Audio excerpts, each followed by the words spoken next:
반갑습니다. 스토피아 HR 컨설팅 상임교수진 김유리입니다.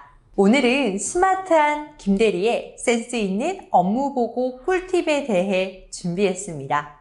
지금부터 저와 함께 하시죠. 오늘은요, 스마트하게 보고하는 방법에 대해 좀 준비를 해 왔는데요.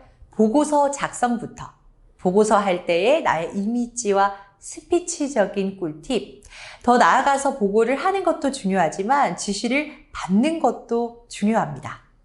스마트하게 지시받는 방법까지 준비했습니다. 여러분들은 업무 보고 자주 하시나요? 제가 비서직으로 근무할 당시에는 출근과 동시에 보고가 시작되었고 퇴근과 동시에 보고가 끝났던 것 같습니다.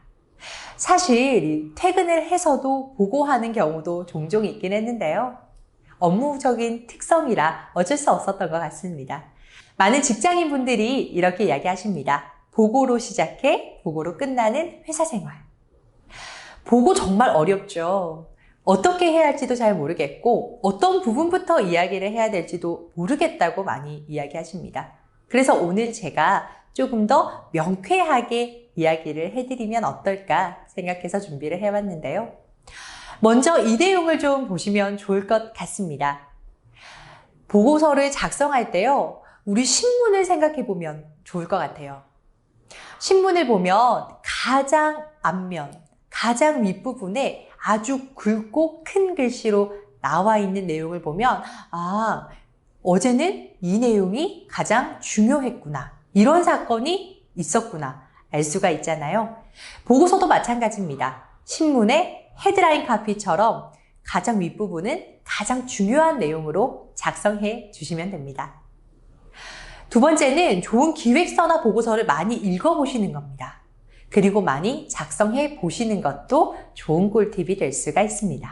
세 번째는 문서에 담긴 정보가 정확하고 시일성이 있어야 합니다. 보고서의 가장 중요한 부분이라고 할 수가 있죠. 다들 알고 계시다고요? 그러면 다음으로 넘어가 보도록 하겠습니다. 업무 보고를 작성할 때는요, 세 가지의 단계로 3S 원칙만 기억하시면 됩니다. 짧고, 쉽고, 구체적으로 작성하시면 됩니다. 가장 중요한 주제가 되는 내용과 결론은 짧고, 크게 작성해 주시면 됩니다. 그 뒤에는 근거가 되는 논리적인 내용이 들어와야 하잖아요.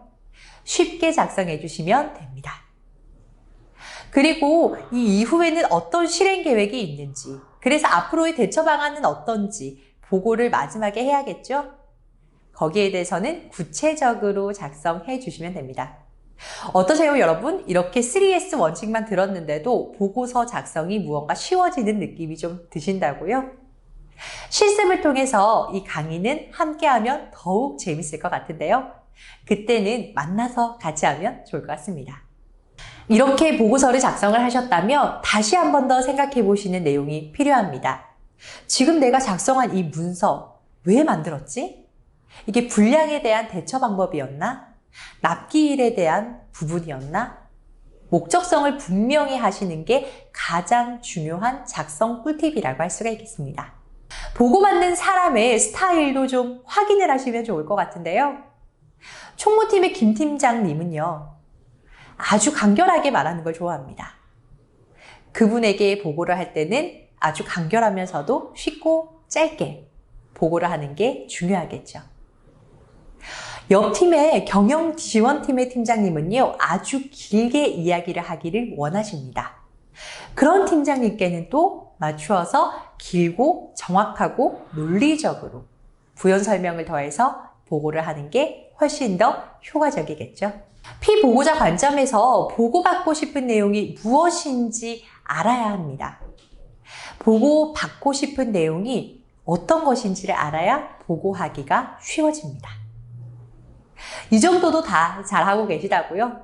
정말 스마트한 회사 생활을 하고 계시네요.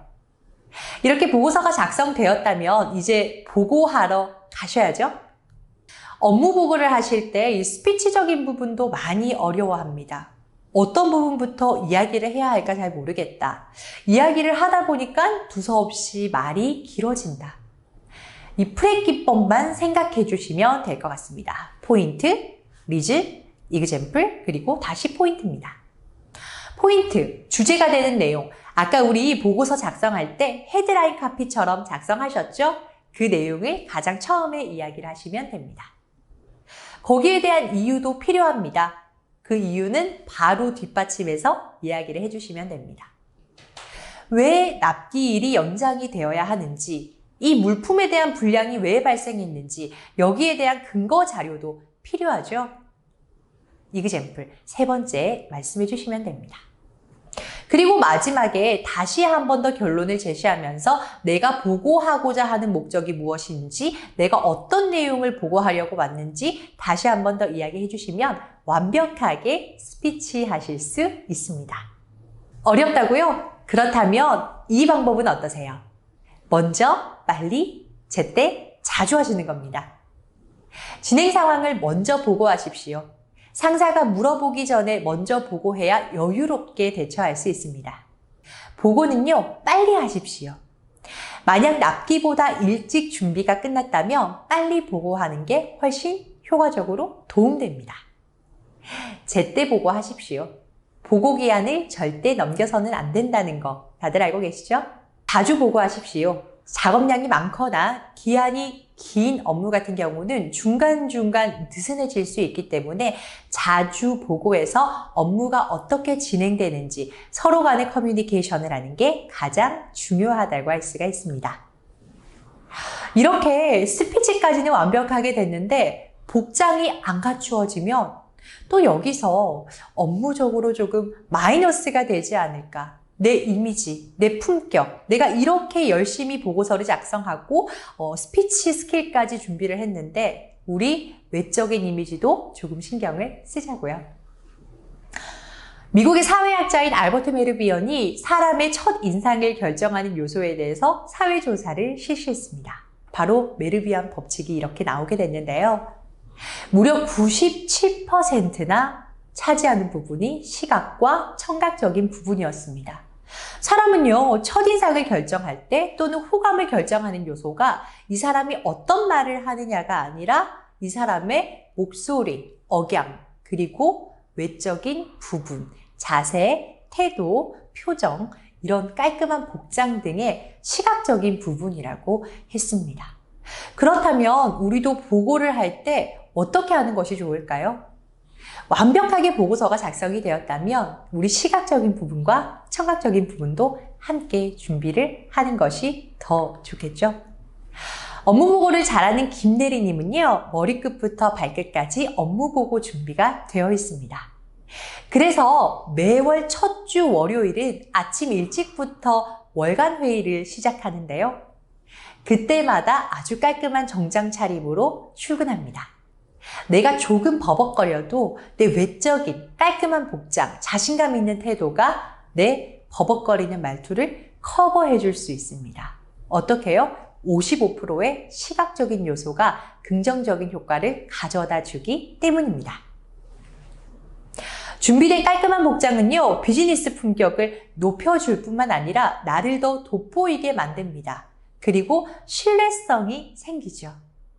제가 입은 이 복장과 등산복의 차림을 입은 두 사람을 비교했을 때 어떤 분이 더 직장인 같으세요? 모두가 정장 차림이라고 할 겁니다. 우리는 때에 맞는, 그 시기에 맞는 옷을 입는 것도 너무나 중요하다는 걸 알 수가 있습니다. 이렇게 보고를 완벽하게 하면요, 지시도 완벽하게 받아야 되겠죠? 간단하게 언급하고 좀 넘어가도록 하겠습니다. SMART 이 부분만 기억해 주시면 될 것 같은데요. 첫 번째, 어떤 형식으로 보고받을지 방법과 분량을 정확하게 지시받는 겁니다. 지시받은 내용은요, 메모하셔야죠. 그래야 기억하기가 수월하니까요. 지시한 업무의 최종적인 목표도 확인을 해야 합니다. 하지만 조금 애매하다면 물론 질문을 통해 재확인하는 것이 중요합니다. 일의 기한, 이 마감 기한을 놓칠 수가 없죠. 반드시 확인하신다면 여러분들은 스마트하게 지시받을 수 있습니다.